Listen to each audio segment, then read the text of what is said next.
I went on a rant on my stream the other day. I went deep down the rabbit hole of sustainability and single-use plastic and recycling and the scam that is big oil and all that stuff. So I'm excited to talk about it with you guys because Steph was like, do you want to talk about Britney Spears today? And I was like, yes, but also I really want to talk about plastic. How was my labor? My labor with Hazel was super easy. It was very smooth. It was like, I don't even know how to describe it. It was 24 hours total, and then it was like mostly early labor. I labored at home for the most part. And I think by the time I was 10 centimeters, I like pushed for 3 minutes, and then she popped out. That was literally it. What's that like? You and I had the complete opposite experiences. Literally. When it came to pushing. But you also had a way easier pregnancy. I mean, I had a kidney stone, so, you know. The kidney stone. Let's have you move, like, closer. Yeah, we'll just, like, lean in together. Like this. Honestly, I forgot. I could have brought my mic with me. Mistakes were made. Yeah, that's okay. We'll figure it out. Sorry, chat. We're doing our best. Lynn says, Steph, your haircut looks so good. Oh, thank you. Doesn't she look so cute, you guys? Okay. Is that better? Especially with the clippies.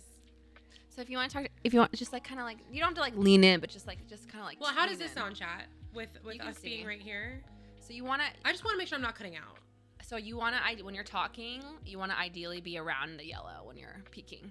Okay. So like you can see it cut out. It's just I turned the threshold off, so that should help. Okay. Can I ask who Steph is? This is Fem Steph. This is my best friend. She's right here. Turn on Squad Stream and you can see her channel, and you guys should definitely follow her. Can barely hear right now. Maybe you should get your ears checked. I'm just kidding. Sorry, that sounded really aggressive. We're both the same level of quiet. Okay, well, we're just going to get really up close and personal with you guys today. It's going to be great. Yes. It's going to be great. Shut up, Matt. How are you? How's your day? Good. Update us. What's new with life? Same. Just honestly worrying about pumping, so same shit. Worrying? Yeah, my like supply's kind of tanking the last like 2 days, so I don't really know what's going on. Just out of nowhere? Yeah, I don't know. I could be like PMSing. I have no idea. Did you formally get your period back? Mm-mm. You thought you did for a minute there. I don't know. It's really hard to tell because I'm on birth control that for a lot of women periods go away. And so before I got pregnant, this birth control made me have like really light short periods. Like my periods were like a day and like super duper light. So she did say now that like my body chemistry's changed after like having a baby and stuff like that, I could just not be getting periods because of my birth control, or I just might not have formally gotten back because I'm breastfeeding. So I don't know. It's hard to tell. Do you kind of wish you'd waited to get your IUD back in? Mm-mm. I'm debating what I want to do for that. Because, so get this. Actually, you're going to be interested. I don't know if I told you this. So I had an appointment with my doctor 2 weeks ago, and it was like following up. I have a couple minor complications this pregnancy, and so she was following up with those. And at the end of the appointment, she goes, oh, and do you have any plans to get your tubes tied? Yeah. I was like, what? It totally threw me.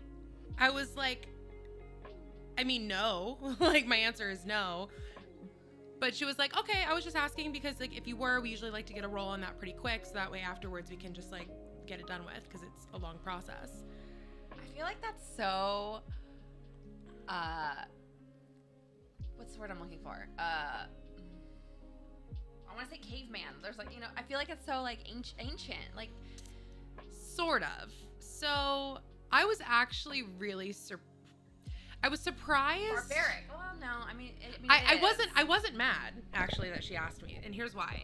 It's because there's this, I don't know if you know this, but for women especially, like a lot of women this day and age, they just don't want kids, right? There's a lot of women who are like, I know that I don't want children, and that's like, you're not going to change my mind on that. And so they'll go to a doctor and want to get their tubes tied. So that way they never have to worry about it. It's done. It's over with. They don't need to worry about any kind of birth control. And doctors will straight up say no. They'll be like, no, you're a fertile woman. You're young. You may change your mind. I wouldn't do it. And they literally will refuse the surgery, which is just fucked up. Like, you don't trust a woman to make her own decisions about her body. Like, what are you fucking talking? So I actually appreciated that she offered it to me, that there wasn't some like weird stereotype or like, no, I'm not going to do this surgery for you because you're not going to know what you want. Like, I was actually really grateful that she did that, because you know what? If a woman wants to get her tubes tied, she can get her fucking tubes tied. Like, that's her body and her decision.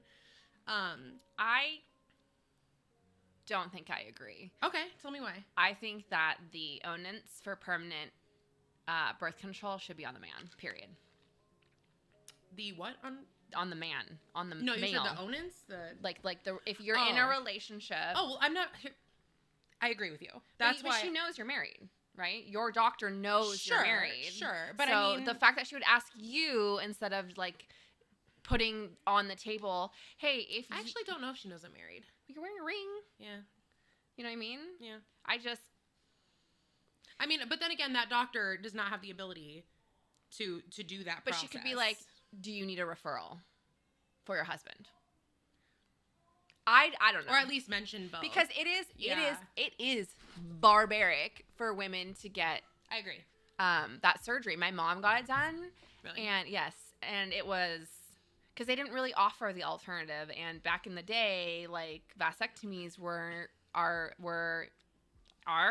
still very like frowned upon in society. Like they're very like taboo to talk about. Like, and my mom said it fucked her up. It's like a 4.5 month recovery, like way worse than giving birth, because they actually go in and like it up in there. Yeah.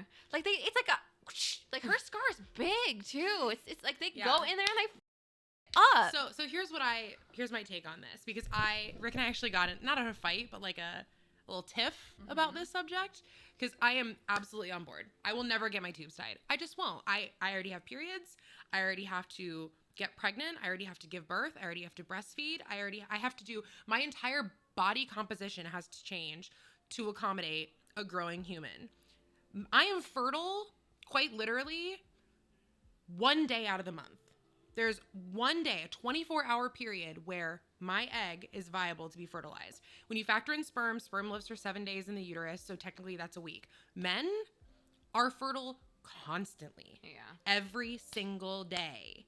Okay? So it makes more sense. So Rick and I started talking about this, and because I told him that my doctor asked me that, and he was like, oh, and he was like, well, okay. And I was like, yeah, but obviously we've talked about it, and the plan is Rick will get a vasectomy. As far as when that is, we don't know. But we started talking about why he would get a vasectomy over me getting my tubes tied, and I lost my shit. And I said all of that. I was like, I've literally done everything. And he didn't say it in a way that's like, well, you should get it. Like, it was more just conversational as far as why. Like, he had no issues with it. It's a fucking 10-minute That's why. 10-minute outpatient surgery. If you don't know about vasectomies, chat, it is very it's literally a local anesthetic. You don't have to go under anything. It's 10 minutes. They go in, they do it. A lot of times it's reversible. And most of the especially nowadays, like technology and the advancement of medicine, and they've gotten just really good at it because it is more common. So they literally go in and they cauterize a tube inside your ball sack. So that way the sperm cannot reach the semen. That's it. You still ejaculate. You still have living semen in your balls. The difference is the semen don't reach the ejaculation fluid, and that's it. That's it. And then if you ever want to have kids way in the future, like your relationship ends and you in a new one or whatever happens, something happens in life that changes and you decide you want to have kids, they just take that little scar tissue, they remove it, reconnect your tubes, and then you can have children. And even if that doesn't work, if some for reason the reverse vasectomy doesn't work, your semen are still alive down there, so they can remove it and you can do IVF or whatever. Like, it's just like, you can do. It's just like so. It's just the fact that you would ask a woman for such an invasive, irreversible surgery. You are literally like tying off her fallopian tube so that eggs it's a way bigger deal. Way bigger. And I'm pretty sure doing that like does something to your ovaries too, and it's just like this whole thing. I don't know, actually. I think it does. I think if I remember correctly, it like fucks with your hormone levels and stuff like that because you're not actually releasing stuff anymore. That's a good question. Well, no, I don't know. I need to look into it more. But I mean, that was the thing. It was never a conversation of if I was going to get it. I've known from day one I would never have my tubes tied, at least unless there were like some amazing benefits where like I wouldn't have to go through menopause or something, right? Like then I would consider it. But that's joke's on me. That's definitely not the case. You still go through menopause. So all those things combined, I just wouldn't do it. But it was just so interesting that like I had to really spell it out for Rick to understand, for him to understand like why I was so passionate about it not being me. Yeah. And it's like, we literally have to do everything else. That's why birth control should be on men too. Like, and ultimately we're not at that point as a society where we actually have birth control for men that is easy enough to like make sense and public enough people to just go and get it like they do for women, which is bullshit and should totally change. But, you know, Rick and I talked about it and, you know, like we're done after this. We've got 2 kids, 1 of each, we're set. And so I was like, okay, so vasectomy? And I mean, the answer is yes. And as far as when that'll happen, we don't really know. Like, he's not ready for it yet. And I totally, like, I get it. So I asked, I was like, well, then does it make the most sense for me to get on an IUD, like, after baby's born? Mm-hmm. I was like, probably. And he was like, well, I don't know. It was really hard for you when you got the last one. I bled for like 6 weeks after I got my IUD in, after I gave birth to Hazel. Like, it was a long time. Why? Some bodies just handle it differently. Wow. I had the Liletta IUD. And once it was in and it was fine, I was good. Hi, Coco. But yeah, he was like, well, you had a hard time. I'm like, well, of course. He's naked. Oh, that's true. Oh, you are naked. Hey, naked boy. Gotta put some clothes on. Oh. Have a good nappy, baby. Good night. Oh, he's so cute. You made that. I know. You grew that in your body. I know. He's so cute. His best friend's coming. So anyway, yeah, like birth control for women is just it's a lot, and I feel like people don't really understand that. Yeah, you can bleed for 6 weeks after you get an IUD in, and that's just not concerning. Well, or the strings get lost, and then you have to go in and have surgery to get it removed. My favorite part is the whole like freak out over. And, like, understandably so to an extent, the whole freak out over J&J blood clotting in women and stuff like that. And how they completely stopped giving it to all women. But statistically, you are more likely to throw a clot having birth control. Like, 1 in 1,000 versus 1 in a million. Really? Yes. Because we bleed so much down there and stuff like that. But, again, blood clots aren't scary if you know what to, like if the doctors know what to do with them. The reason the J&J blood clots were so scary is you don't treat them like normal blood clots. There's like a special different medication that you're supposed to give to like make the clot go away. And so they were treating them like normal clots, and that's why a couple of people died or whatever. But it's still like literally 1 in 1,000. 1 in 1,000. That's crazy. I did not realize it was that high for birth control. Oh, good. Just another reason to want to get my IUD. I feel really fortunate because, for whatever reason, my body handles birth control really well. So when I was 16, I put myself on the pill, and I got like a little hormonal acne, but that's really it. I had an okay time on the pill, and then I was on that for like 10 years, and then I switched to the IUD, and the IUD was fantastic. I had literally no side effects. So I mean, I liked once it kicked in, once the bleeding stopped, I was good. I was like, okay, this is great. I don't have to, because I had the opposite. Is that your first IUD? My first IUD, yeah. So before that, I don't know if I've told this on stream before, but I was on the pill when I was in high school and college, and then my insurance changed, and they stopped covering it like they used to, and so it was costing me like $50 a month for my birth control. And broke college student, I could not afford that. And so I just stopped. Plus, not only that, but the pill itself I was on, I had really bad reactions to. Like, if I skipped a day, you know, the rule is you have to take that pill that you missed. It would make me so sick. So sick. And I missed one probably like once a week. And so it was just miserable. It was miserable. I hated it. I couldn't. But some people just can't be trusted to take the pill. I was one of those people. I was one of those people. I was religious about it. Yeah, I couldn't do it. Like if my alarm to take it would go off and I was working, and then I would forget, or like. Anyway, so I just didn't have birth control until after Hazel was born. I was off birth control for like a good 5-6 years. Oh my God, you're insane. Oh, I'm nuts. I'm absolutely nuts. And then sure enough, eventually I get knocked up with Hazel. I'm just lucky it happened before or after I got married, I guess. Like, we're like, well, I guess we're doing this now. You should go to Vegas, girl, because you were rolling that dice. Yeah. So it's just, but that's a whole other thing, right? As far as birth control and it's the ease of getting it and how, whether it should be free or not and all that stuff. It's just, it makes it very difficult and challenging. I'm pretty sure broke college students like me. If the government made birth control free, right? I mean, obviously it's never going to happen because we can't even agree on women's health rights. But anyways, if that were the case, imagine how much other,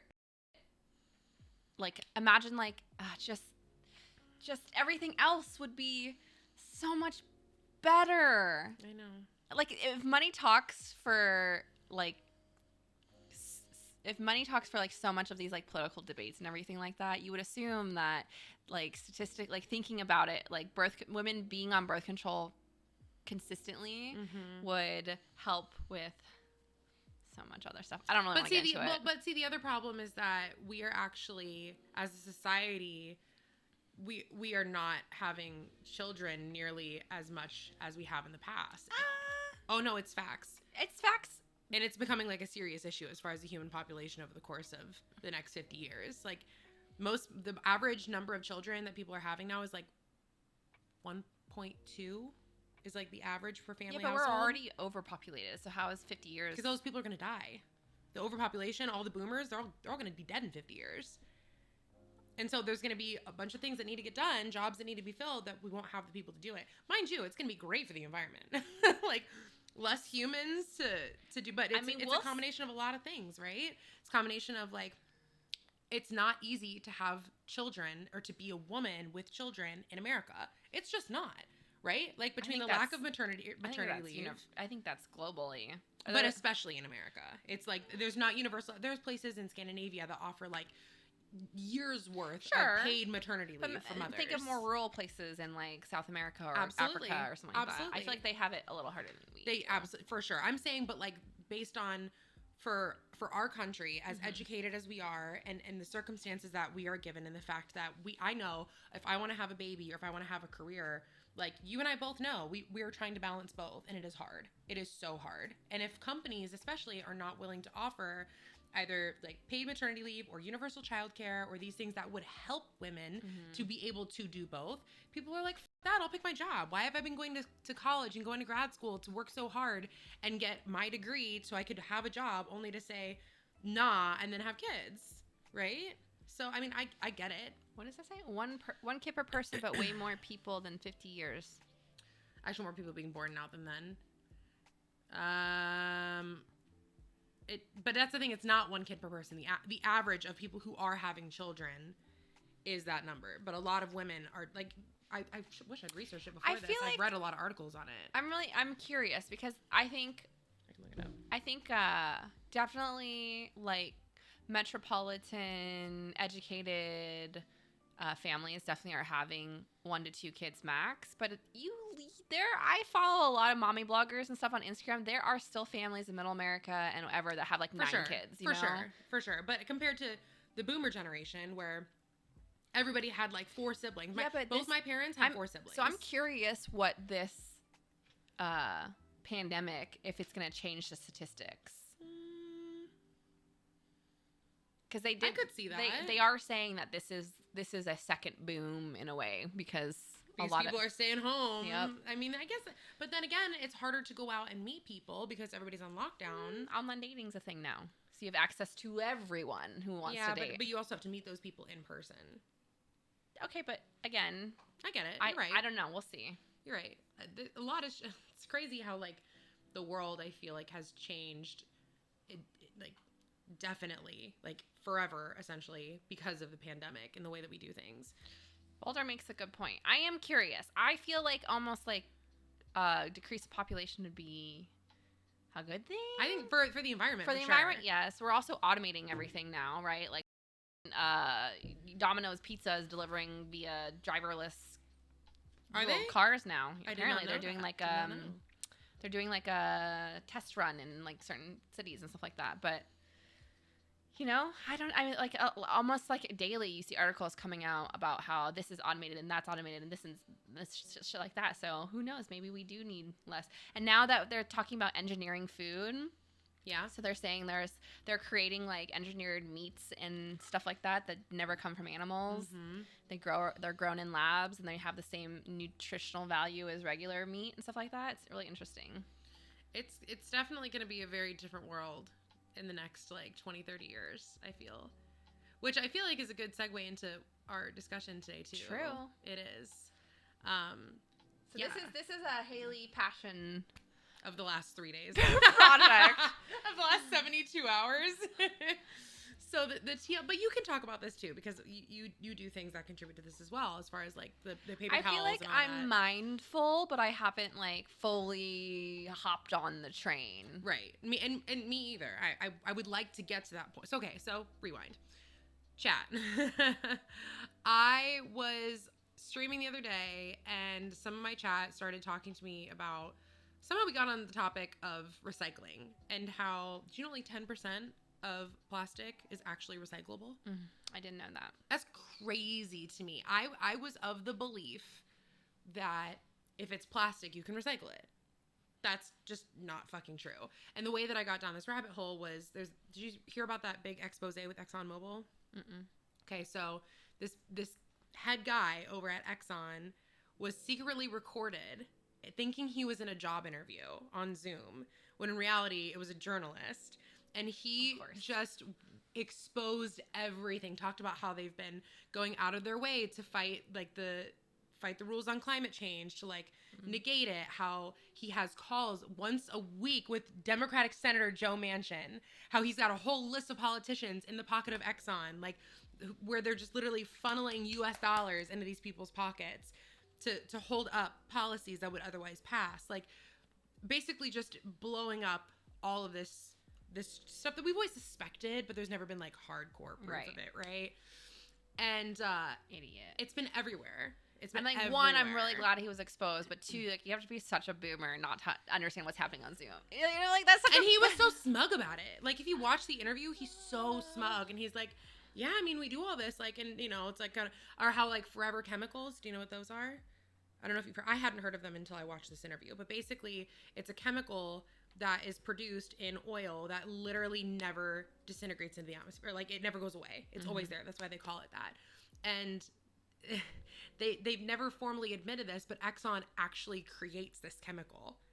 And intentionally? Yes. And I don't know what it does for their oil, but it is literally like an Exxon chemical. And so that was a whole thing. So anyway, this guy apologizes on LinkedIn of all places. And Exxon comes out and says that they condemn the statements that were made, not denying any of it. They denied nothing. Their whole PR statement was, "We're sorry he said these things." So anyway, Yikes. so that was how it started. And then it got into how like their role in plastic and how plastic is, there's 1 million pieces of plastic in the ocean per square mile. Think about how much that is. It's disgusting. And not to mention all the videos of like the poor seals with the plastic around their neck and like on the beaches. And have you ever been to like a landfill? Yeah, Rick works waste management.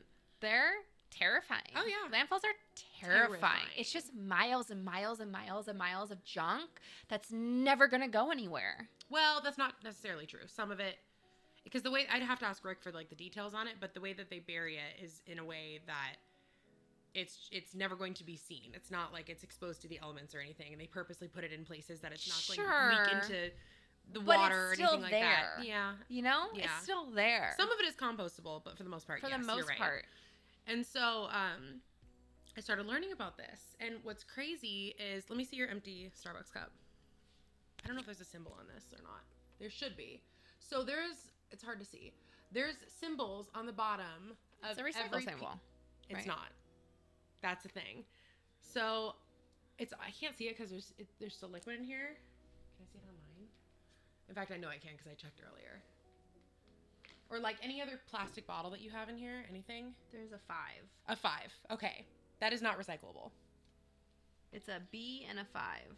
Was the 5 inside the little triangle? Yeah. Yes. Okay, so that is not a recycling symbol. That is a resin identification symbol. So plastic is divided into different types of plastic. But there is some stuff that has a recyclable symbol, right? No.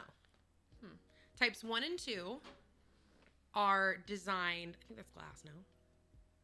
Pretty sure it's glass. Is there any? That's paper. Paper. Does paper have it? No, it's just plastic. How about this? Here, this one. Look, this is number 1. So this is actually that is a recycle symbol. No, it's not.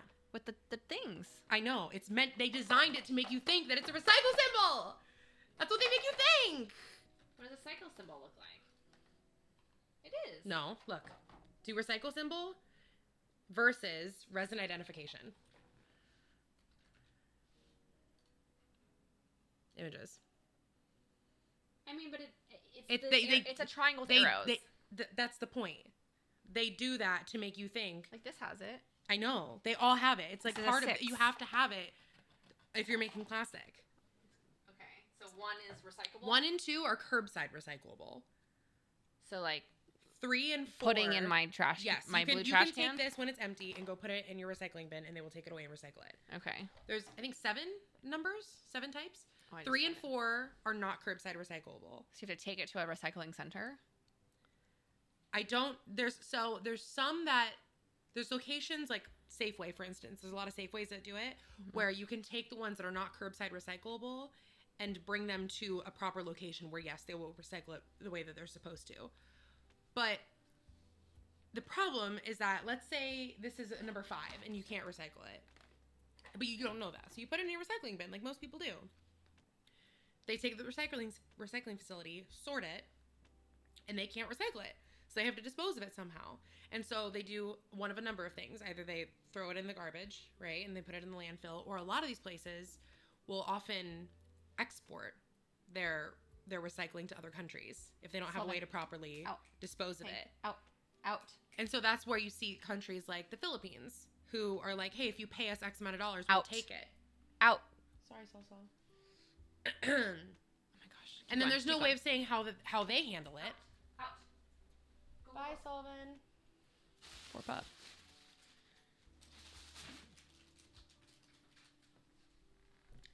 Anyway, the whole thing is just nuts. It's a whole conspiracy bullshit that they like. The fact that the resin identification number, the symbol, they purposely designed that like 2 years after the classic recycling symbol to make you think, oh, I see the symbol on this, I can recycle it. It's absolutely nuts. It's crazy. So I looked this morning. I was like, check our like garbage people and see what kinds of plastic they take. So you can't so like when you order from Amazon, right? The like packing paper or packing plastic, like the big puffy ones that you have to pop. I knew that. Can't recycle those. I knew that. Can't recycle plastic bags. I knew that. Can't recycle single-use plastic, like Ziploc bags or anything like that. I can't recycle film that covers certain things. Yeah, I think I knew all that stuff because I read they gave us a giant like worksheet of it. And so that's what Rick and I looked up this morning was which ones they take and which ones they don't. So our provider actually does take quite a bit. There's certain, so of those numbers, there's like 3 or 4. Anything that's like thin plastic material, so like really thin, like papery plastic, wrap, they don't take. Right. But like they do like milk cartons and they do like, or like, you know, the plastic milk cartons and they do all that kind of stuff. You know what's really hard to recycle?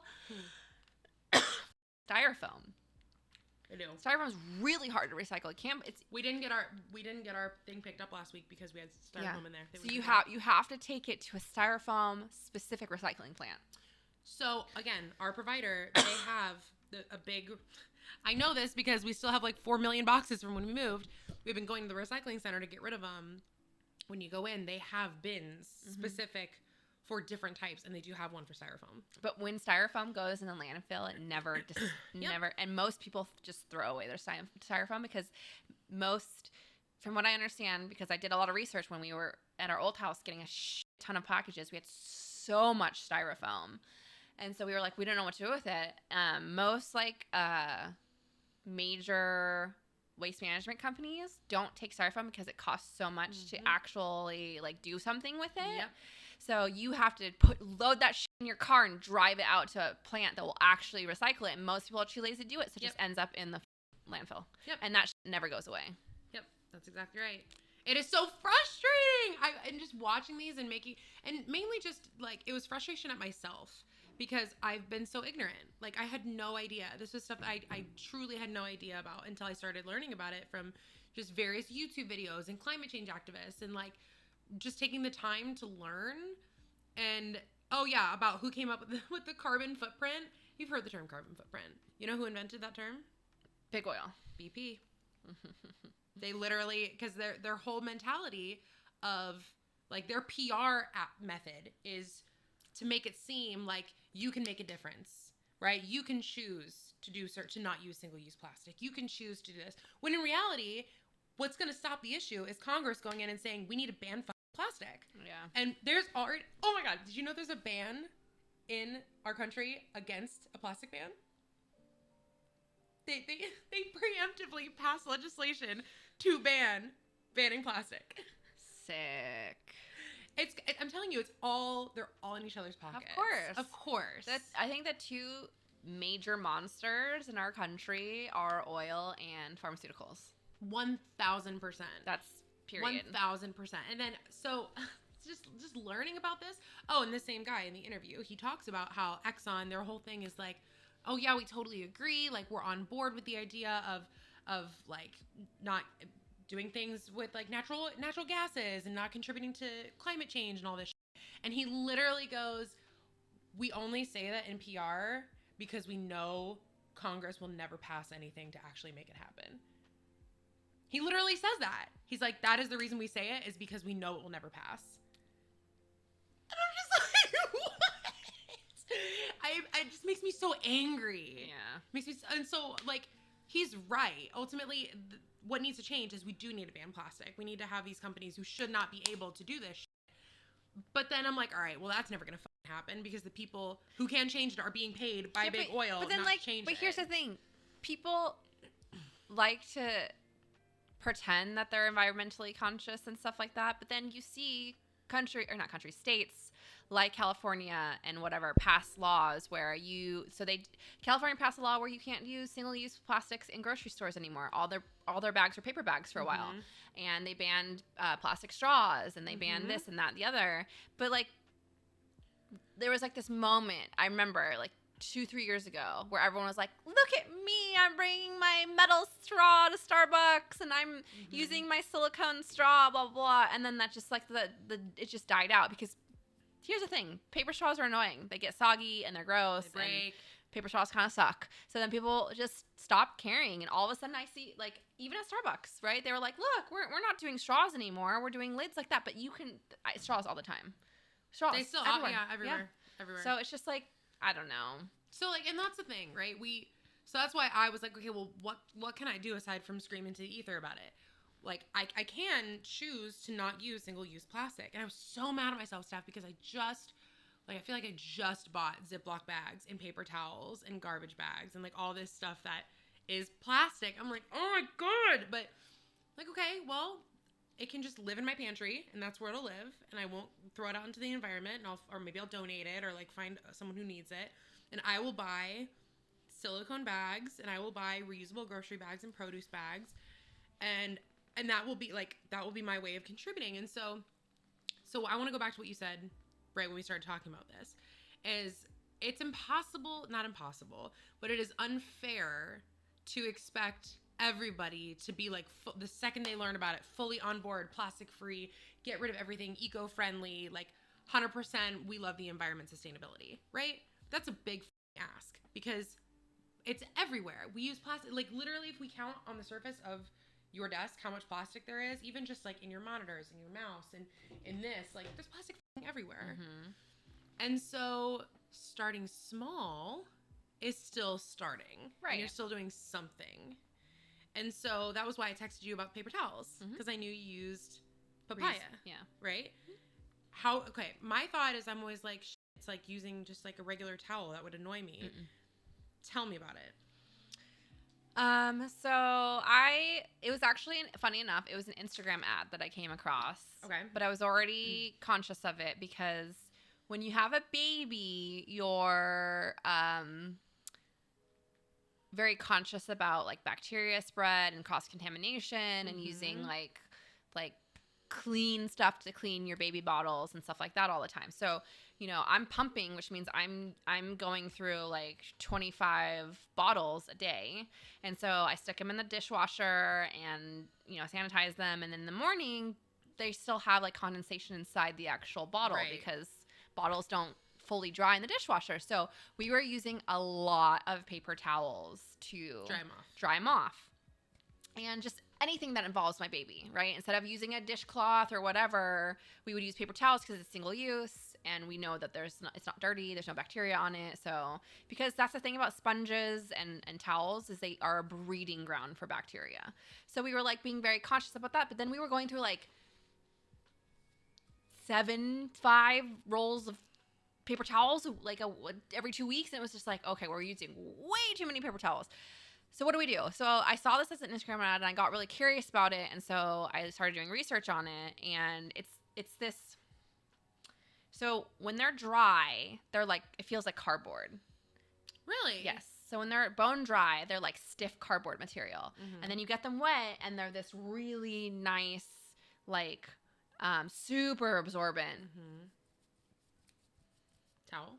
It doesn't feel like a towel. It feels like, I don't know. I'll show you when we go downstairs. It feels like kind of like a cloth, but like a microfiber cloth. Kind of yes, actually, okay. It feels kind of similar, but like a thick one, right? And then so papaya is the only one I've seen that touts the antibacterial messaging. So you don't actually even need to have cleaning like solution to use with it. I mean, you can. It doesn't make whatever it's mopping up antibacterial. The thing is that it dries so fast, and whatever the components it made of, it makes bacteria really hard to grow on it and live on the actual cloth itself. Oh. Yes. So it's antibacterial on the cloth itself. It doesn't do antibacterial things outside of itself. But the other nice thing, it is machine washable too. So you can throw it in your washing machine. You can throw it in the top rack of your dishwasher. You can just use antibacterial soap. How do you wash yours? I think dishwasher. I've only had it for like a month now. So it lasts, depending on how much you use it, it can last up to 9 months. And it is supposed to replace 17 rolls I saw that. Of paper towels. And my mom loves it. So, and my mom's in the food industry. And so she's like really like knows all the regulations and stuff like that. She's like, my mom like literally bought me like 6 different cutting boards because she's like, you don't cross-contaminate your cutting boards. One cutting board's for meat, one cutting board's for seafood, one cutting board's for vegetables, blah, blah. And I'm like, okay. Because apparently like when you actually cut into the food, a small part of the food gets embedded into the cutting board. Really? Yes. And so like just germ-wise, you don't want to cross-contaminate. Well, that's good to know. Anyways, yeah. And so I was explaining these to her, and she was using in my house, and she stole 4 of mine. How many? She's like, I love them. I bought 8. Okay. I think I bought. And then you can have a subscription. You can sign up for a subscription where they send it to you every 6 months or whatever, and you can. Anyways, I really like this product. I think it's a great product, but unless I dedicate one specifically to bottle use, we still end up using paper towels too. So this is what I bought. Really? You still end up using? Okay. For some stuff, definitely like a fraction of what we were using them for. I was gonna show me my order. I'm pretty sure I bought a 3-pack of 3, so I think I have 9 coming. Yeah, they're awesome. It's called papaya. Here, I'll link it. Yeah, that was the one. So I ended up buying those. I also bought, it's papaya reusable. It was at the top. You scroll past it. There you go. They're so cute too. They are really cute. They're so cute. I'll drop in your chat too. And then I also got Blue Land. So they have, because I went so deep down the rabbit hole. Because when you think about it, everything is in plastic. The thing. Everything. My curiosity with companies like Blue Land and stuff like that, and again, it's born from being a new mom, is it's literally a tablet of essential oils. It's essential oils. That's it? Yeah. And so in my brain, I'm like, how much cleaning? Really? Yeah. How much cleaning properties, like disinfectant properties, do these little like tablets actually have? are. I'm so curious. Okay, so like the bathroom refill packs. Ingredients: made without parabens, phosphates, ammonia, VOCs, chlorine, bleach, or phthalates. View all ingredients. So no, there's actual like cleaning ingredients in here. So, okay, I'm going to read it. Maybe it's not this brand, but there was a brand that I was looking into where it was like, you just drop the tablet in. That's what this is. I know, but the thing is, it was like essential oil cleaning. Yeah, that doesn't seem like it would make much of a difference. No, it did. Like, Blue Land comes up. It is. It's like...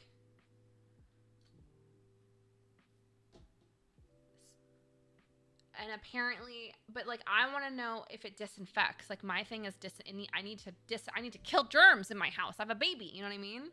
So, multi-surface refill packs.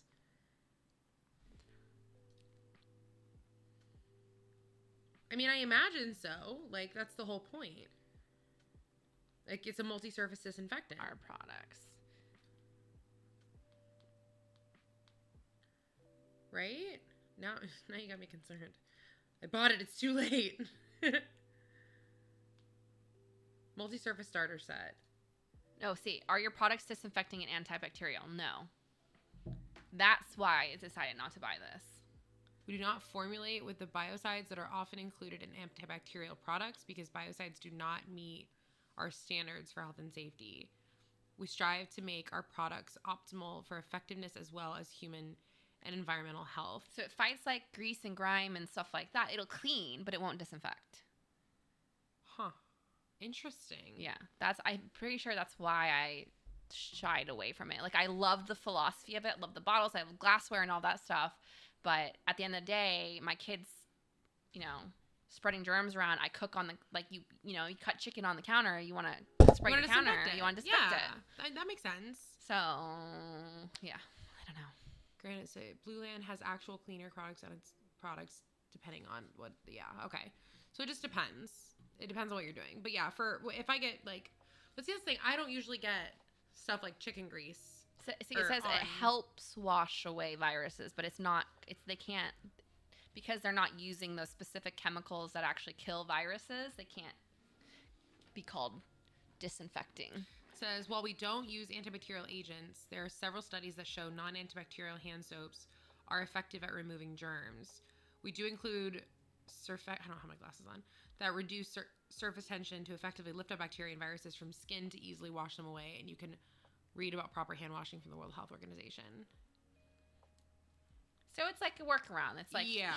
It's like, I mean, but here's the thing. If I use the bathroom and I just rub my hands under hot water for 20 seconds without any hand soap, it's probably going to be just as effective. You think this. So? Yeah. I mean, like, you're getting most of the stuff off of your hands. The benefit of a disinfecting soap is it actually kills. There's a chemical in there that kills the bacteria that is on your You know who we should talk to about this? Is Sam Lupo. So since I posted about it on my Instagram that I wanted to do this, girlfriend's been in my DMs and she's been so helpful. Like, just this morning she sent me a video, which is like, this is one of my favorite sustainable YouTubers. Like, we were talking about the different products and like different brands. They have reusable napkins, like all the Stasher products for silicone bags. Stasher's expensive, though. $54 for a 4-pack. Stasher's expensive. She even said, she's like, it's an investment for sure. Here's the thing. Again, I am not full on, like, my whole life is sustainable, but I use, for the most part, again, do I still drink Starbucks out of a Starbucks cup? Yes, because I'm a new mom and I would like my caffeine. But for a long time now, I have used canteens, so like reusable water bottles. I have a glass water bottle and I have like a metal one that I have used for years. I actually did a project in college about it, and so I've always had one. Clean Canteen. It was founded in my hometown, and so I've always had one. Yeah. And then, I switched to glassware, Tupperware. So we have glass Tupperware instead of plastic. We have both because I'm not going to just throw away the stuff that I already had. That's what I mean. It's not single-use plastic. Right. You're still using it over and over and over true. Again. So that so my mom's really against plastic storage stuff too, because some plastics do leach very small amounts, trace amounts, but over long periods of time, you're like heating it up in the microwave and you're putting hot food in there. You're not supposed to put hot food in plastic containers. Did you ever read The Kiss Quotient? Not yet. There's a scene in there that literally talks about this exact experience. So my mom's like really not about it. So I have glass, for the most part, I have glass containers. What else did I Can you reheat glass containers though? Yes. Doesn't the glass get really hot? I mean, that's why I use the oven mitt. But it's like putting But like in a microwave. Yeah, but it's like putting a bowl in the microwave, a glass bowl. Yeah, I guess I don't know. I didn't know if glass was like microwave safe in that sense. So it's like, oh, glass you can put in the oven. Yeah, that's true. Yeah, that's a good point. Actually, you can put foil in the oven, but foil's not microwave safe. True. Learned that. But yeah, because then you start thinking about like all the areas that you can be sustainable and plastic free and all that stuff. And I have metal straws. I bought metal straws. Yeah, but the big thing that I thought about that I'm like, the biggest contribution I know I could make that I just flat out will not do is cloth diapers. I won't do it. I'm sorry. I tried with Hazel. Did you actually try with Hazel? I did. It wasn't like a full-on attempt. I bought a 6-pack of cloth diapers from Charlie Banana, this really cute website. And I just could not keep up with it. It was way too difficult. It was way too challenging. So, I will say 2021, there is one alternative that is the only way I would consider it, is you can do a cloth diaper service where he poops in the diaper, you put it in this special bag, and then you box it up, and they come take your dirty diapers, and they drop off clean ones. Wow. Yeah. How much is it? Expensive. Okay, so that's the other thing, right? So because I watched a lot of videos when I was pregnant with Hazel on whether or not I wanted to do it, and it was like how to get into cloth diapering and the best way to do it. And the biggest determinant, I think, for a lot of people is how expensive it is. It's really expensive. Because it's not like, so I bought a 6-pack of reusable diapers, of cloth diapers for Hazel, right? Do you know how much that 6-pack cost, including the liners and everything? $120. Yes. It was $123. Wow, that was a good diapers. guess. Yeah, it was a really good guess. But, and how many diapers did Cohen go through when he was a newborn a day? Ballpark. 12? At least. At least. Yeah. Right? So unless you want to do laundry every single day. And that's not just laundry. For me, I have like almost a phobia of poop. I just don't like poop. I muster through it because I'm a mom and I have to do it. But it's one thing like using a wipe and just like wiping the poop up and putting it in the diaper and throwing it away. It's another thing having to take that diaper in the sink and with your own hands. I know gloves and all, sure, but like you have to go into the sink and scrub that off of it. No, thank you. And there's like they have liners, right, that you can put in on but top of that. Then it's like the whole point is to be sustainable, right? Like exactly, totally do. You can say you've got liners that help with diarrhea all you want. I call bullshit. Yeah. And so, but hypothetically, like if you wanted to do something like that, unless you want to do laundry every single day, you need to buy at least 60 diapers, I would say. So if 6 of them cost $123, guess what, chat? You're spending $1,200 before tax on diapers. And I did the math. If a box of disposable diapers costs $35, you would need 43 boxes of diapers to offset the cost. And to be totally honest with you, like, I don't think I went through that many boxes of diapers with Hazel. I really don't. I want to see how much this costs. What is this? This is a local service. Okay. There you go. Amount per week is 10. That's all you get? You can choose. Right. So it's 100. So like say 4-week minimum, no refunds. So if you want, let's say it goes through 60 diapers a week, you're spending $110 a week. So that's, ballpark $450 a month. That's a lot of money. For like, you never have to wash diapers. Like that's. But nice, I wonder what the like counterpart is. How much are disposable diapers per month? Well, I just said it. Let's say a box of 130 diapers is $35. So 60. Say you go through 2 $60 boxes a month versus $450. Yeah, that's a big difference. Yeah. So unless you are really willing to commit to it, and B, are able to afford it, cloth diapering is not realistic, in my opinion.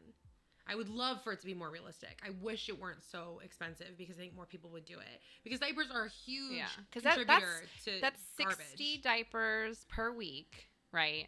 And again, Which if is not enough, if you're going through 10 diapers a day, it's not enough. That's not enough. So like 70 diapers a week, 80 diapers a week is $114.92, $115. It's a lot of money.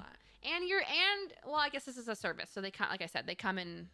They take your poopy diapers home, away, and they give you it's like a milk service. Mm-hmm. They you exchange them. Yeah. So the only thing that I am considering in that world is doing cloth wipes.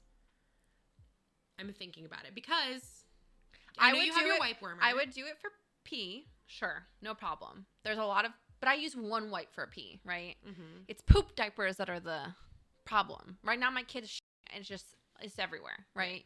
You gotta get up his back, you gotta get his butt, you gotta get his folds of his penis. Like there's just so. It's true. But then again, I don't want to like. Well, you're wiping it up either way. You're either wiping it up with a wipe and then you're throwing it away, or you can. So I was reading a couple articles on this. What a lot of moms do is they'll have a thing of toilet paper that's on the changing table, and when a blowout like that, a big one, they'll use toilet paper to wipe it up and flush that. And then what's left over, they can use. And it doesn't even have to be like a proper like cloth wipe that you can buy from somewhere. It can literally be a washcloth that you've wet in warm water and use that to wipe up the rest of it. And so you're still not contributing, however many wipes you would otherwise be. It's a bit more doable. Yes. I think. Yes. And it's not so expensive. Okay, so this is actually something I haven't even thought about, but can you link that, Erin? That sounds awesome. Hi, Erin. Because I actually use dog poop bags on the go when Cohen has a blowout. I put his dirty diaper in a single-use plastic dog poop bag. Yeah. Because you don't want his stink diaper to fill up your car. So. Well, and I would use grocery bags whenever I had the single-use grocery bags. But that's a huge bag for a little diaper. The dog. Oh, for a diaper. But I mean, like if I go out and I'm cleaning up dog poop and there's like 4 or 5 poops that I need to pick up at once. That's what I would. But so I went to Costco and I actually bought a whole thing of dog poop bags because they're so handy for baby diapers. They're so handy. Yeah, that's a good point. I think I used to do that now that you mention it. Or I had a reusable one actually that I got off Amazon, and I would just throw the diapers in there and then come home and empty it out. Compostable dog poop bags. We invested in a bidet at the beginning of COVID and completely stopped using wet wipes and go through almost no toilet paper now. Really? I feel like I need to experience a bidet. Oh, I mean, they look like regular dog bag. This is a really cute website. Holy shit. And they're compostable? Those are really cute, actually. I like this whole site. Wild one. I'm bookmarked in that. There you go. There's options. My butt is so clean. That's the goal. That's what you want to do. But the main thing that was appealing to me about the cloth situation, too, was that wet wipes are cold, right? And especially for little boys, you were talking about how once they feel cold wipe, then they start to pee. So to help not get peed on. You're going to get peed on, just so you know. I know, but to minimize the opportunities for it. And even if it's just like, okay, my kid's got a poopy diaper and I just go run it under warm water really quick and use that. Lucky Dog compostable poop bags made from plants, corn-based ingredients. That's cool. I just want to see here's this one, Erin. I want to see this not be trendy. I want to see it be like the way that people live their lives. Like all the time. Well, yeah, but it takes more than... It takes banning the convenience of plastic to get there, and we never fucking will. Regular people every single day will not use items like that unless there's no easier alternative. But it goes beyond just plastics, though. Like, did you know that you're not supposed to throw away batteries in the trash can? Uh-huh. But most people do. Or do you see people taking their AA's down to the recycler? But that's the problem is there's no actual, proper education regarding these things, and that's what big oil wants. They don't want you educated. But it's not just education. It needs to be ease of convenience. If we had, if it was affordable and we had our waste management companies giving us the option to have a battery pickup and shit like that. I don't know. Maybe they do, but as far as I know, they don't. Like it's No, people thinking, oh my gosh, I had to drive 45 minutes, out of the way for us, but like for other people. I didn't know if you knew that. Yeah, I It's did. actually pretty close. 45 minutes to go drop off 4 batteries. Like they're just not going to do it. They're just going to throw them in the trash can. Well, so what my in-laws do, and they were the ones who actually educated me on the fact that you needed to throw out batteries in a certain way, is they have a jar in the laundry room, and whenever batteries die, they'll just put them in the jar, and then once the jar is full, then they'll dispose of them properly. Apparently, Erin says Best Buy takes batteries for recycling. Ooh, that's good to know. So if you guys don't know this, a lot of recycling centers have, I don't know, I'd never been to a recycling center until recently, but when you go, they have different sections for different types of products. And so they have like a cooking grease section, they have battery section, they have cardboard, they have styrofoam, they have like all the different things that you need to dispose of but might not know how. It's literally just different parts of the room that you can walk up and be like, okay, this big ass crate is where I'm going to put my batteries, and know that that's the way to, propane, like you name it, there's ways to properly dispose of it. Yeah. It's just paint. It's just learning it. Yeah. Paint. You cannot. So it's actually interesting. There are ways that you can dispose of paint without having to go to recycle. But like, so say you use the whole thing of paint, right?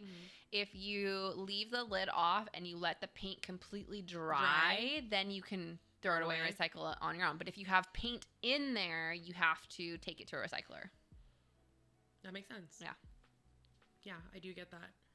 You have to replace your Dyson battery every year? Oh, that would make me so mad.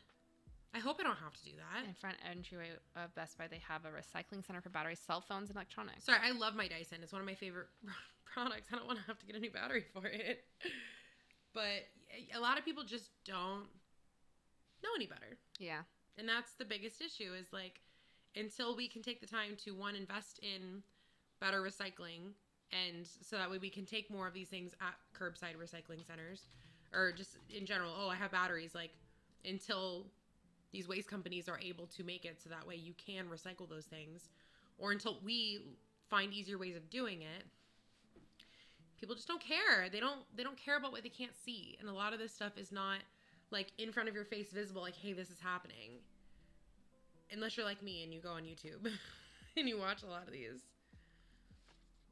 Are you looking to see what they take? Yeah, I'm looking to see if they they do a lot of stuff that I didn't realize they do. Like you can call in ahead of time and request them to take certain things. Yeah, they'll do bulk pickup and stuff. Yeah, that's what we did for like the old bed frame and stuff. They literally brought a big old truck out and just shoved it all in there. $150 Dyson brand batteries last 3 years. Ones you buy on Amazon for $20 last 15 months. Oh, look at this. Household hazardous waste. Many of our facilities accept items classified as household hazardous waste. Items discarded from residential household may be reactive toxics. We are committed to, but is it to curbside? I don't know. So their facilities will, like you. So that's what I was talking about. You Right. can take it to the facility, but I don't think that their actual. If you put it in your recycling bin, they're not gonna sort it for you. But there's a lot of Brennan and I have a lot of like old PCs and old PC parts too that we need to get rid of, and so there are like electronic recyclers that will come pick up your stuff, or you can do like electronic recycling or electronic donations, and they'll like find ways to repurpose and reuse them. But I wonder if Best Buy takes those. I'm sure they take parts of it. I don't know if they'll take like a whole PC case full of shit, Yeah, I guess not. If you have like an old PC that you're just done with, unless you take it apart, you can ask. You never know. They may just take it and then like go sifting through it to see what they can get. That's also a thing. Yeah, it's once you get down this rabbit hole, it's kind of a lot. It's really intense. Walmarts have electronic recycling bins. Oh, there you go. Of all kinds? Are there like specifications on what you can do? You're looking it up. Yeah.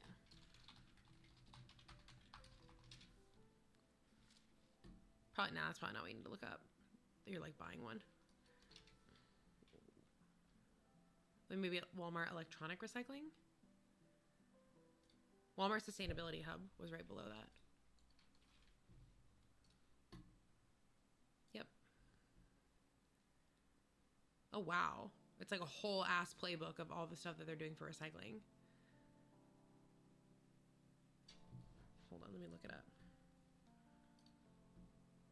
Walmart. Check to see if anyone has a free geek near you. It's a great place to bring old electronics. I work with one in the Twin Cities. We repair and sell Free Geek? Hi, Kev. Oh, there is one in Portland. Ooh. And what is it? Donation pickups are open for free Greek. Oh my. They do it for like students. They repurpose it for like households. Oh, that's cool. In need. So it's actually donating it and they're reusing it rather than getting rid of it. Sustainable refurbishing and recycling e-waste. Oh, that's dope. Kev, that's awesome. Thank you for telling us that. So much stuff that we can donate. So I do too. Free COVID-19 recovery fund. Donate today. Oh.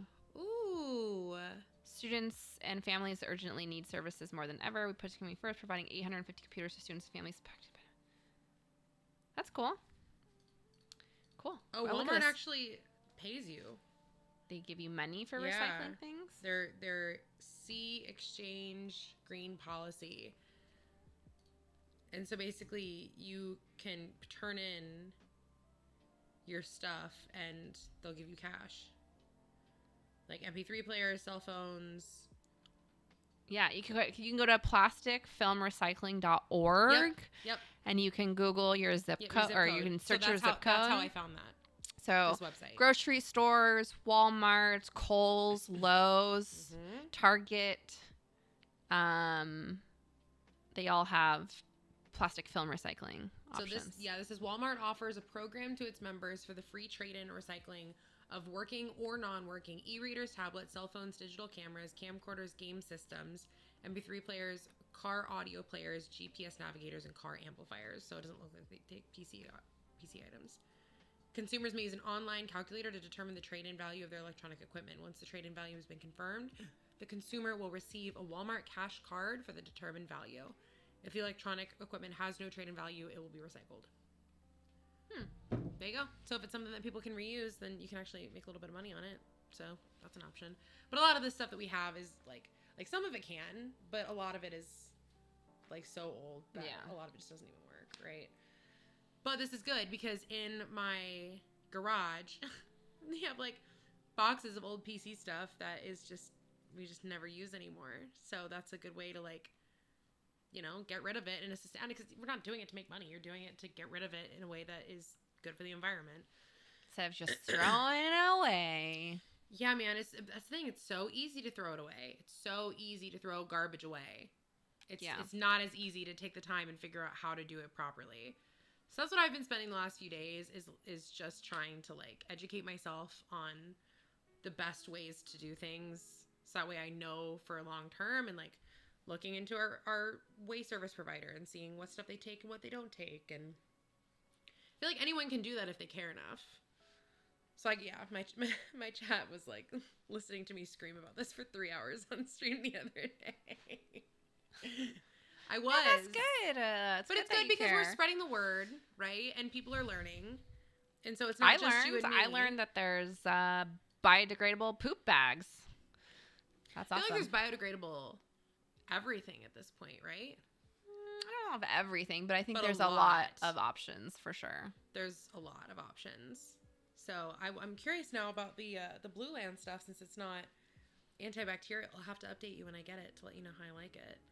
Because you told me that they came out with the paper towel and that stuff too, and I was like, shoot, I think the philosophy is the same. I just don't know if it's as good. Yeah. Yeah, I mean, I guess that makes sense. And again, it's all PR marketing. I don't like. Who knows if it actually, you know? I mean, I know, I get that they can't like FTC can't like false advertise, but still, like how actually antibacterial is one versus the other. So. And then, and that's the thing is like, in order to know these things, you really have to do your own research, because there's only so much that they'll tell you, right? Like and that makes it so much more difficult too. You're like, oh, this is supposed to be a great brand, but like, do you actually do the things you claim? Are you actually as effective? And then it reminds me of the conversation I had with my dad. So my dad also works. So my dad and my husband both work in waste, actually. And so when I was watching these videos, I was calling Rick in the middle of them. I'm like, babe, tell me this. How does this work? And he's like, okay. And so I called my dad that night after I learned about it, and I was like telling him all I'd learned, and he's like, yeah. And then he's like, but I've also said that recycling in general is just not, it's not a viable business. I was like, what do you mean? And he's like, when you look into how much can actually be recycled and how much money and energy and gas and like water and all these other things that are going into the process of recycling them, like, does it make more sense carbon footprint wise? And I was like, did you know carbon footprint was invented by BP? I like got deep into it. But then I was like, but regardless, like 10% of plastic, even if that's all that's getting recycled, is still a ton of plastic. Yeah. And like, what's worse, spending more water and energy and all this to actually recycle them, or having 10% more plastic in the ocean or wherever it's going to be? Yeah, and he but was like, yeah, you're right. The thing that's interesting is what I would be curious is those plastics that are being recycled, are they being recycled and created into other recyclable plastics? Or like imagine the recycled plastics going into the non-recyclable stuff and then you're just creating, it's just, I don't know. We created a monster. Humans have created many monsters and plastic is one of them. And then we went into like the whole, yesterday we were learning about space. And, like, what the process would be to terraform Venus, like, eventually when we just burn our whole planet down and have to leave. Well, we treated it like throw shit. so much junk in space, too, don't we? Yeah, we do. I don't know about that much, but the whole video I was watching it, and it was cool. It was cool to learn about, but I was like, isn't it sad that we have to do this because we had the perfect planet and we just destroyed it? Like, we literally have the perfect place to live, and now because we were lazy and love money so much, we have to find a new planet to live on. Like, it's depressing. It's actually really sad to think about. Yeah. Don't forget that most plastics can only be recycled about 3 times. Is that true? I did not know that. Actually, no, I think you're right. I think we talked about that the other day.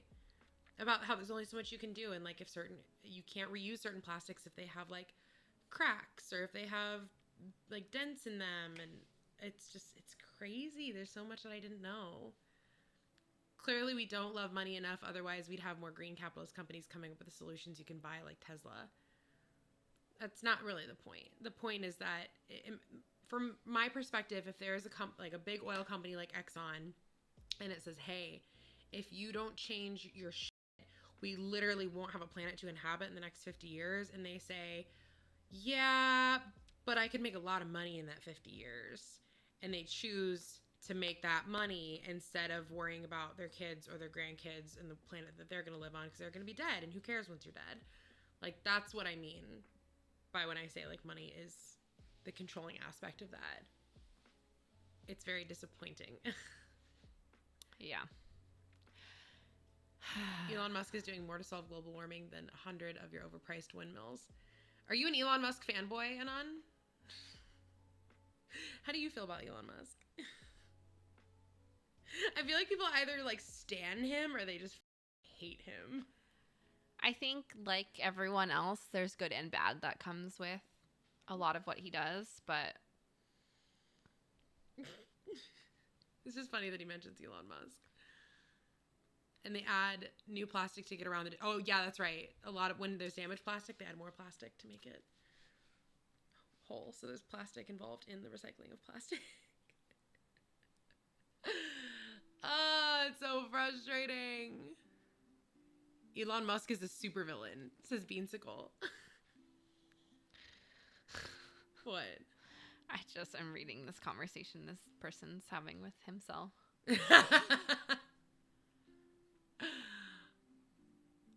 This is a good one. I just don't see, like, the thing is, I love when people talk to themselves. No, but this is the problem, right? Having conversations like this are important, but people come in and they, instead of appreciate that the conversation is being had and contribute to it, they just end up insulting you and feeling like they're superior. Well, this person created their account 1 hour ago, so. I get it, but still. Oh, that's funny. Sure, bro. If that makes you feel good in the morning, then okay. Clearly, you need that more than we do. I should have figured that out when he said his name was Anon. Yeah. That's true. Hi, Greg. That's funny. I feel like Elon Musk takes the ideas of people who work for him and then takes it as his own. No, I think Elon is a genius. He's a very intelligent person. He's not very intelligent. He's a genius. But the problem is he's not so utilitarian that he's not doing a lot of it for himself. So you just have to take it all with a grain of salt. Yeah, that part's true. I like him better than Jeff Bezos. Oof. Hi, Phoenix. Yeah, we'll never know. We'll never meet him. Especially if Jeff Bezos goes out into outer space and doesn't come back like people are saying. Supposedly he's worried that they're not going to let him back on the planet. So he's going to like take people with him to make sure they let him back on.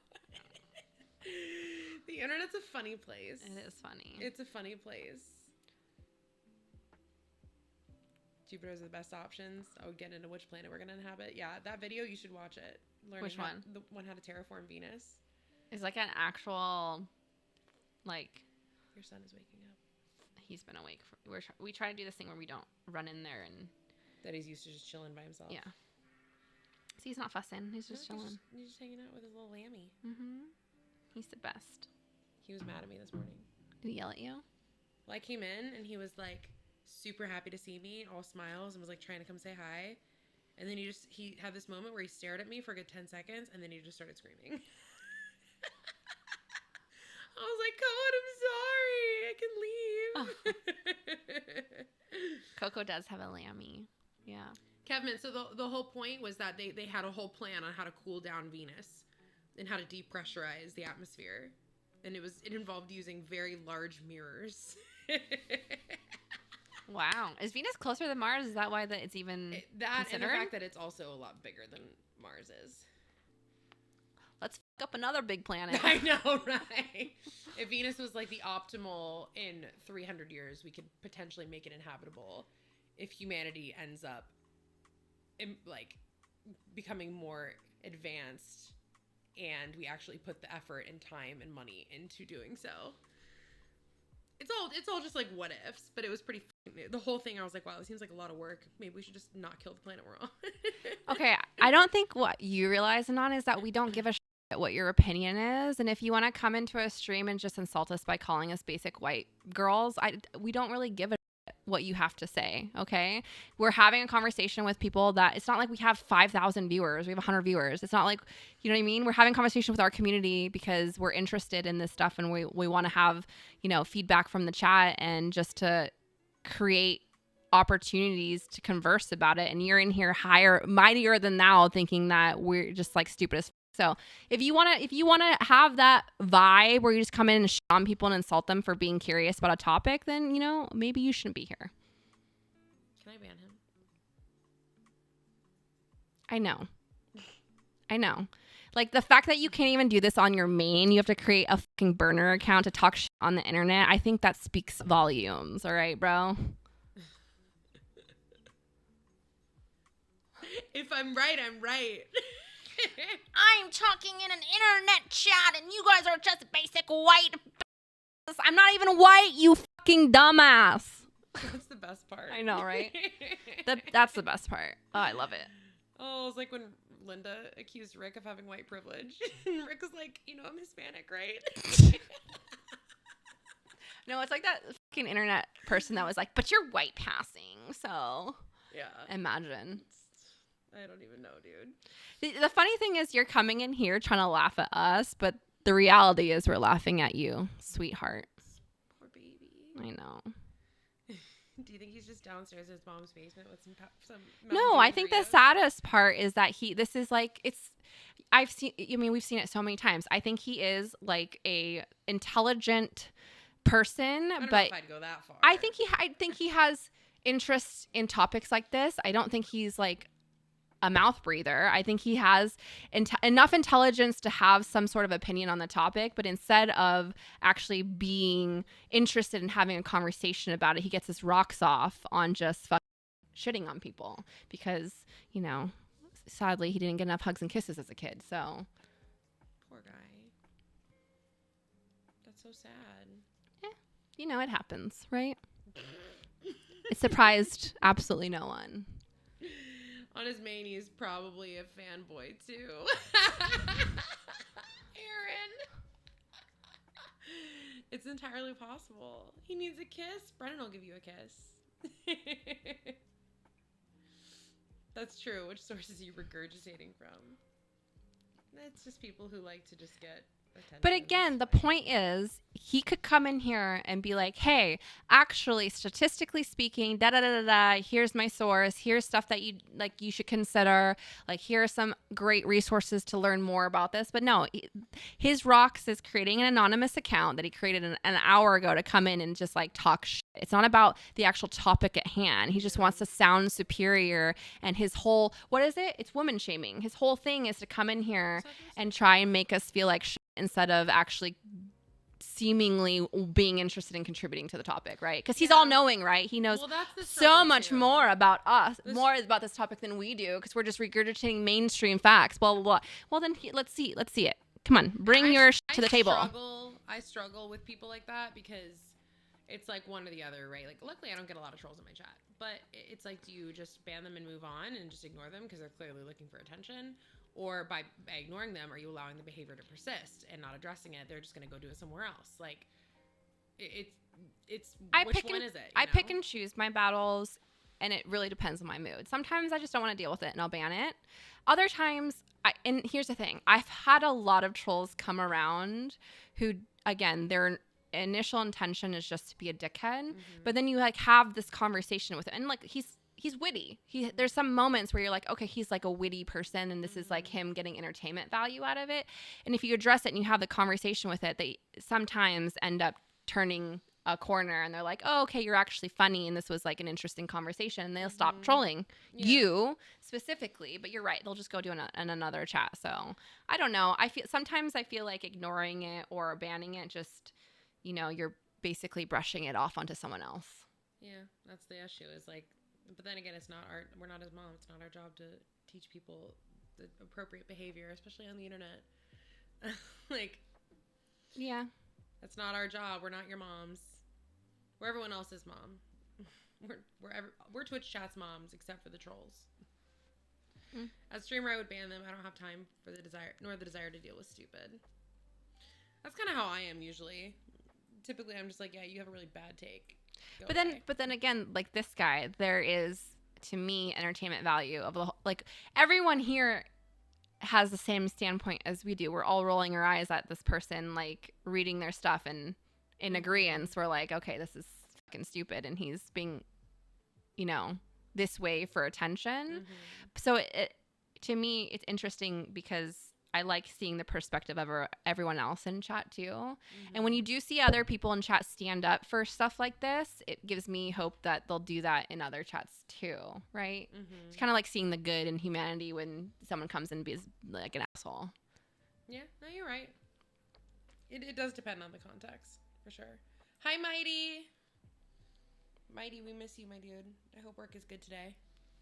I think he needs to drink more water. Anyways, we gave this person a chance. Obviously, this is his entertainment value for today, and I think we've moved on. So there we go. Look at that. Easy. I hope you feel better, and I hope your mommy gives you a hug later. Yeah. It sounds like you need one. True. Hi, Lane. Are we projecting our daddy issues on anonymous accounts? I just got here. Let me pull up a chair. I do wish people had the balls to not do it on alt accounts, right? That's what Aaron was saying. He's probably a fanboy. No, he's not a fanboy. If he was a fanboy, he wouldn't this behavior wouldn't exist. Yeah, I mean, like on another account, right? I mean, maybe he's a Dr. Disrespect fanboy. But the point is, like, I don't understand. All my mods are resubbing to you. I love it. Hi, guys. No, I know. I get what you're saying. Maybe it was one of Elon Musk's burner accounts. Or he was an Elon Musk fanboy. He made that clear right off the bat. Does that surprise anyone? No. I bet you he has Elon's flamethrower. But we're basic. We're the basic white girls, right? Even if we're not. Sans flamethrower is still basic. Oh God! Don't forget that most of the plastic in the world is likely to be on coastlines. Really? Is that true? Most of the plastic in the world? Be on what? Most of the plastic in the world is likely to be on coastlines. A big thing on sustainability is figuring out what is sustainable for the present generation is not necessarily sustainable for future generations, and vice versa. So you have to figure out as things change. Listen, long-time listener, first-time caller, just want to say thank you for having this discussion, and thank you for handling with grace. Shows who the real MVP is here. Hey. Appreciate you, insensitive. Appreciate you lots. We always appreciate all of you guys who tune in for these discussions. You know what's funny to me? Like, you know how basically we gave him the chance to like be normal and he just kept escalating? I feel like us not getting him not. That's the other game I play sometimes is when you interact with them and you don't give them what they want, the rise, the like, you know, they get so, it makes them so, they're like, more. That gives me a little bit of sad, like a little kernel satisfaction. Poke, yes. poke. Just the poke. We're poking it back. It's like, you can play that game, you asshole. Yeah, I just know that's like, people like that need something, and yeah, they need a fucking hug. They just need attention. If anyone on the history, that's a gross hyperbole, but anyone who creates a burner account to talk shit to people, they need a hug. You know what I mean? That's a person who needs a hug. Well, yeah, that's how we parent Hazel. When she reacts and gets really mad and screams and freaks out, I always ask her, "Do you need a hug?" And the answer almost 100% of the time is yes. And she comes over and gives me a hug. Hugs make the world go around, chat. It's true, Murphy. We all need a hug. Probably just needs to get laid, let's be real. And if getting laid doesn't work, hugs are a great option too. That's true. Now I miss Hazel. I want to give her a hug. My baby. Oh, did you fall back asleep? Someone's Twitter fingers be flying trying to create an email for Anon11 _ right now, bet. Hi, Have. Thanks for the resub. You know Cohen fell back asleep, right? He does. Yeah. Oh. I thought he was like up from the nap. That would have been a pretty short nap. Yeah, actually. It was only 30 minutes. So he does that. But like I said, if he's not fussing and like not having a meltdown, in case he falls back asleep. We let him try and sort it out, and most of the time he falls back asleep. He's so cute. I love him. Do you ever see that video of the guy who gave out free hugs? I feel like there's a bunch of these. There's like a classic one though of a guy it was to oh, I know the song too. It was like old school internet, like 2007 video on YouTube, and it's this guy who would literally hold a big ass sign that said free hugs, and people would just run up and give him a big old hug. That's what we need. That's what we need more of. Fist bumps. Okay, fist bumps or elbow bumps, especially in COVID. You're right. True. Being able to have your child figure out what can help their feelings and label and acknowledge them is huge in social development, for sure. I always ask Hazel, what would make you feel better? And a lot of time the answer is a hug or a kiss.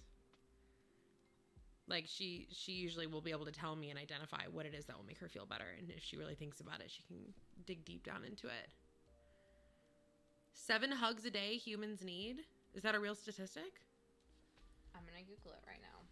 How many hugs?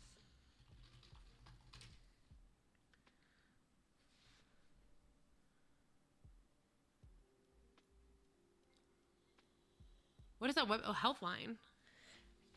The initial Google says we need 4 hugs a day for survival, 8 hugs a day for maintenance, and 12 hugs a day for growth. Are you getting enough hugs, Forbes? I didn't know this was a thing. We need to disable ad block.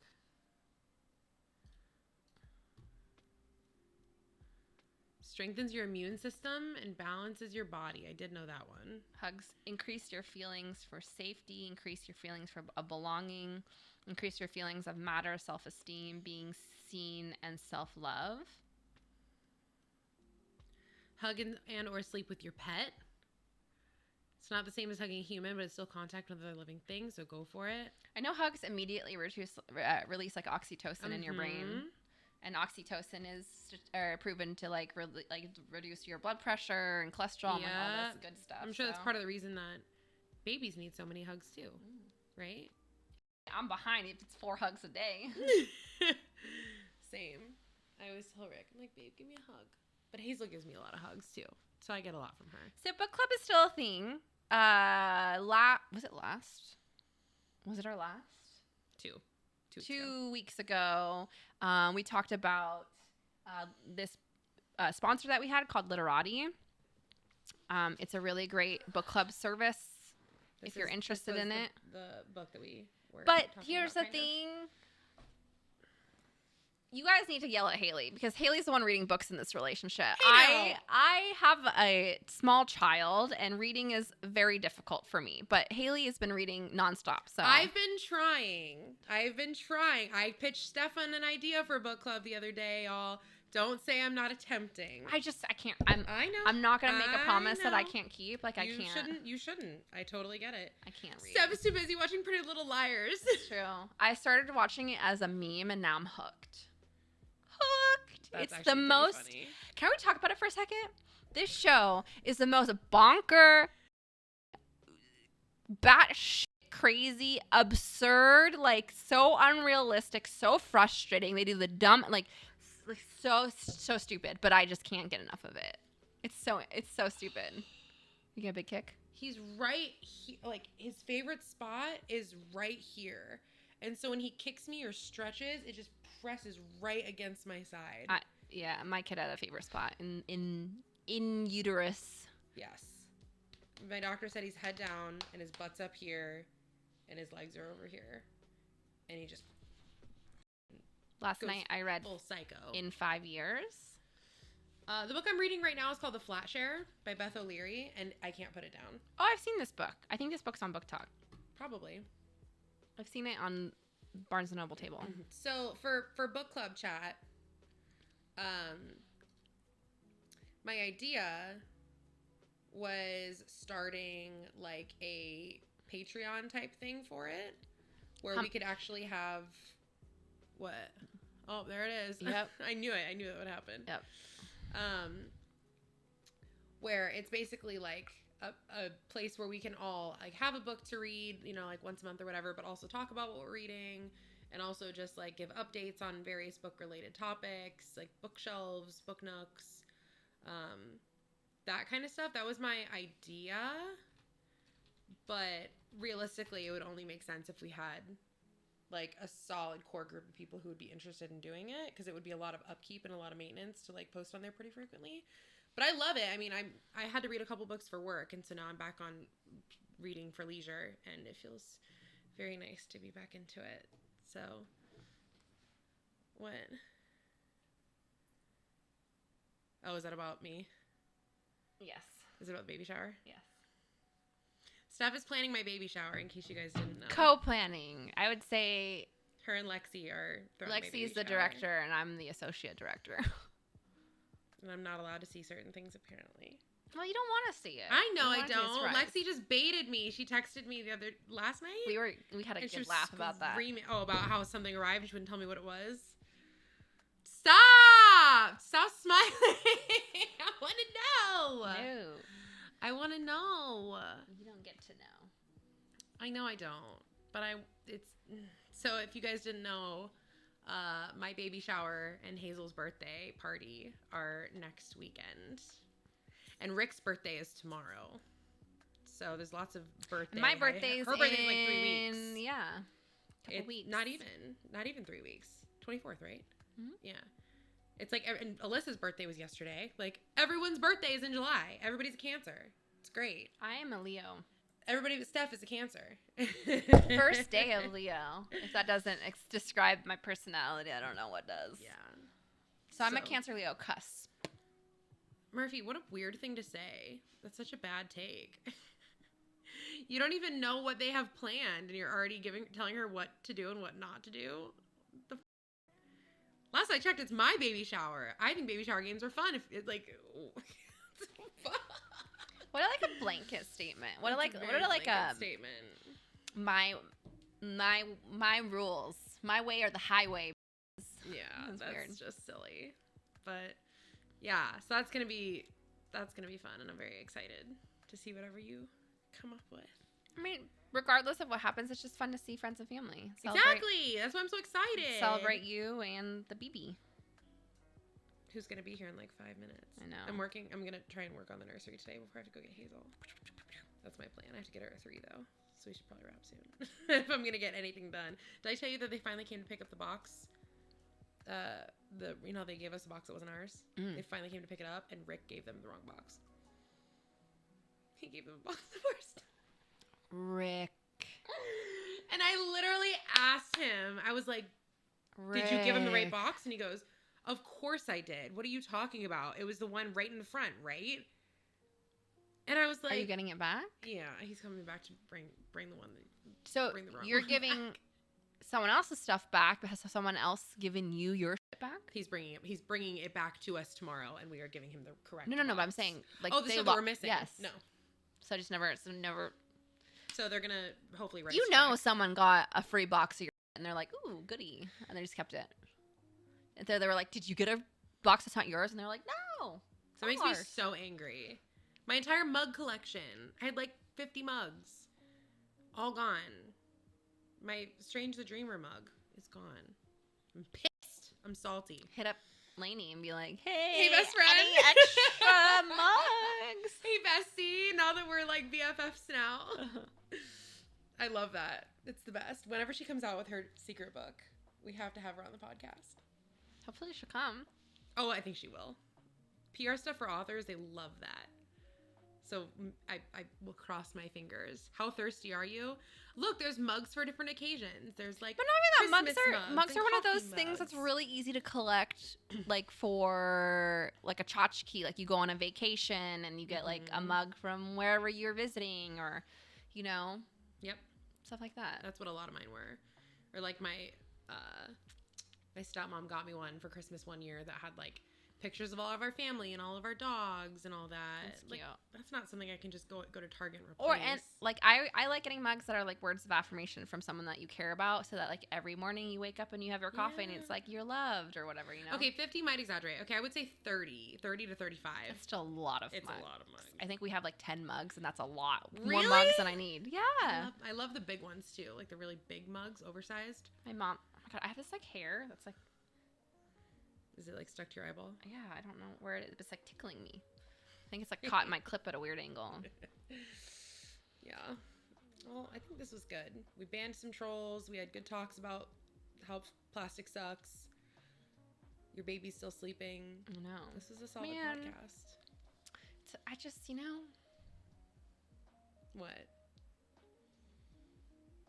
Maybe it's the mom in me, but I just, you know, I wish we could just have the trolls untroll, you know, like a ugly ass caterpillar blooming into a beautiful butterfly.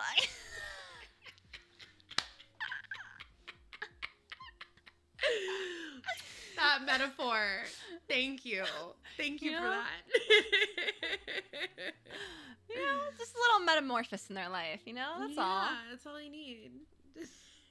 Beautiful butterfly flying into the wind. Just an ugly ass, hairy motherfucking poisonous, toxic ass caterpillar. Caterpie blooming into Butterfree eventually. Okay, girl, you are on a Pokemon kick Just right because now. I watched it last night, okay? I watched 2 episodes last night. I watched Pikachu get his ass beat by Raichu. It was devastating. So is next week is on front page? Yeah. So, okay. Oh, wait, this is important. Okay, chat. So next week the podcast will be on Friday. It's not going to be on Thursday like it usually is because we have front page. I kind of feel like Brittany would be a good front page topic. Then let's do it. Let's talk about her. Her conservatorship and like the current event of it, and like people are like Absolutely. curious.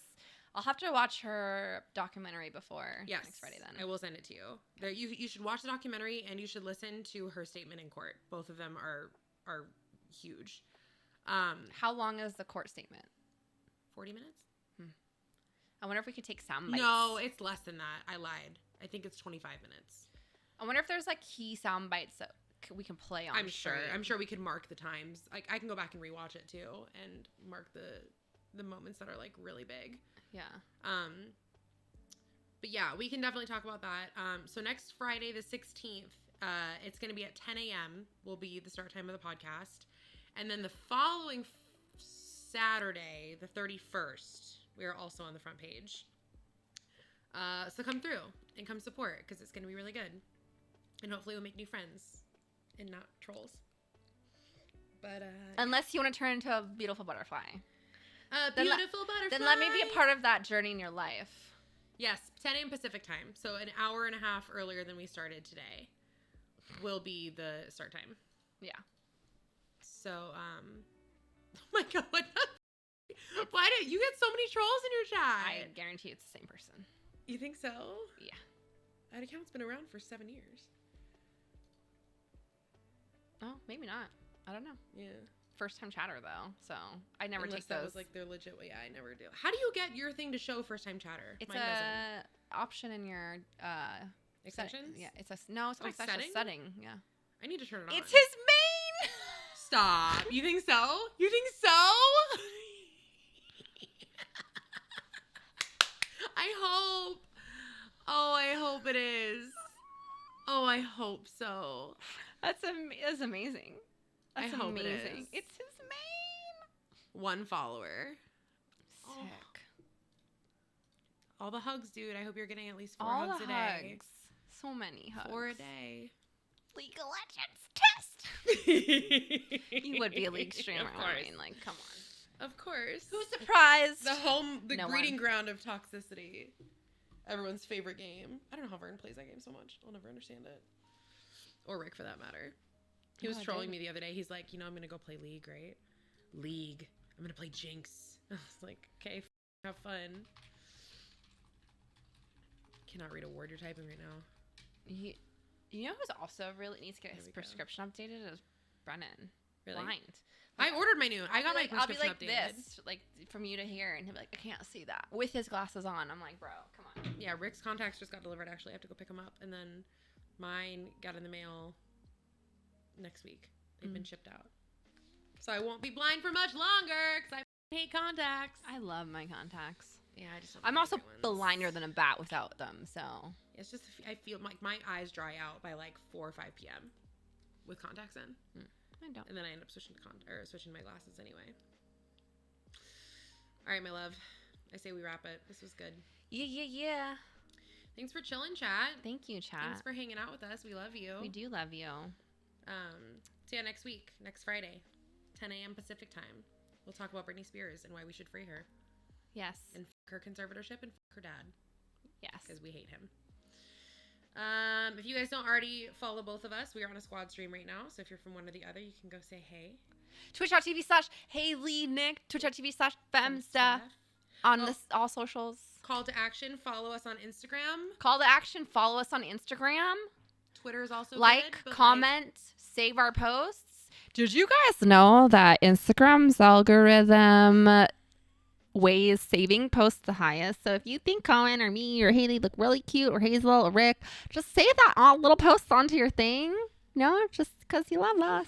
They posted a really funny video. Do you want to see it? Who? Of wait, I'm gonna show you.